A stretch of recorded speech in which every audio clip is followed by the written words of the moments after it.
gabi sa tanan. Makadug ba mo diha nga nasa layo? Kamo diha makadug mo? Kamo makadug mo?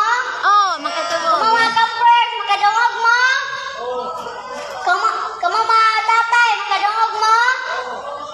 Kamo mga nanay makadug mo? Makadug di ay kung dili makadug ay di ko padadyon og wali. Okay. Ang mensahe na to karon naguluhan. Chismis Patrol, breaking news or breaking hearts? Panglibak o chismis? Balita ba o kadaw? Ako gihangyo ang tanan sa pagbaw, alam sa pagampo. Let us pray. Ginoo, salamat nga aniya kami karon. Tabangi kami nga among usabtan nga ang dila mahimong instrumento sa kalinaw ug dili sa kadautan. Ipil ang among kasing-kasing sa gugma ug kamatuoran. In Jesus' name, amen.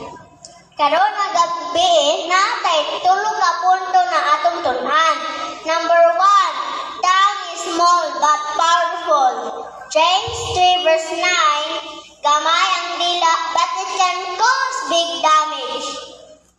Makaguba sa reputasyon. Tinood ba na or di? Tinood. Okay. Kung dili, ay di ko pa dadyo ng wali.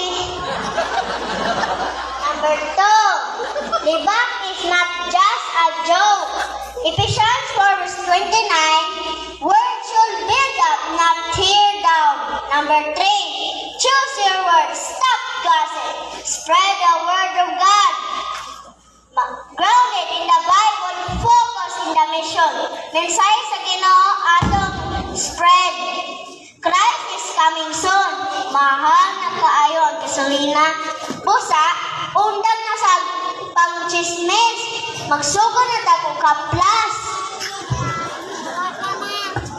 Kita mga kaigsunan, ang pampanimbang usak kini ka trap ni Satan. Abi na to og okay or joke lang.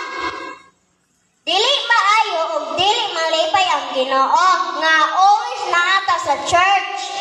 Remember, God hears every whispers, every joke, every chika makadaot.